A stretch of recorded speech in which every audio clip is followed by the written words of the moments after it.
കുടിവെള്ളം കൊണ്ടുവരാനുള്ള യാത്രക്കിടെ കൊല്ലം പുത്തൻതുരുത്തിൽ വള്ളം മറിഞ്ഞ് യുവതി മരിച്ചു. പുത്തൻതുരുത്ത് സ്വദേശിനി സന്ധ്യയാണ് മരിച്ചത്.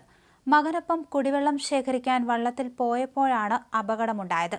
രാവിലെയാണ് സന്ധ്യയും മകനും മത്സ്യബന്ധനത്തിന് ശേഷം കുടിവെള്ളമെടുക്കാനായി തൊട്ടടുത്തുള്ള ഐസ് പ്ലാന്റിലേക്ക് പോയത്. വെള്ളം ശേഖരിച്ച് മടങ്ങി വരുന്നതിനിടയിലാണ് വള്ളം മറിയുന്നത്. സമീപത്തുണ്ടായിരുന്ന മറ്റ് മത്സ്യത്തൊഴിലാളികൾ വന്നാണ് വള്ളത്തിന്റെ അടിയിൽ നിന്ന് സന്ധ്യയെ പൊക്കിയെടുത്തത്. ആശുപത്രിയിൽ എത്തിച്ചെങ്കിലും ജീവൻ രക്ഷിക്കാൻ സാധിച്ചില്ല.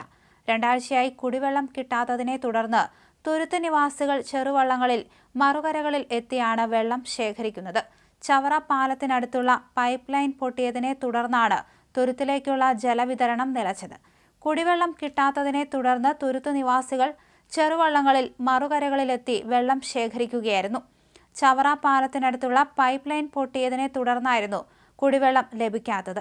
9 തുരുത്തുകളിലായി ഏകദേശം 500ഓളം കുടുംബങ്ങളാണ് ഇവിടെയുള്ളത്.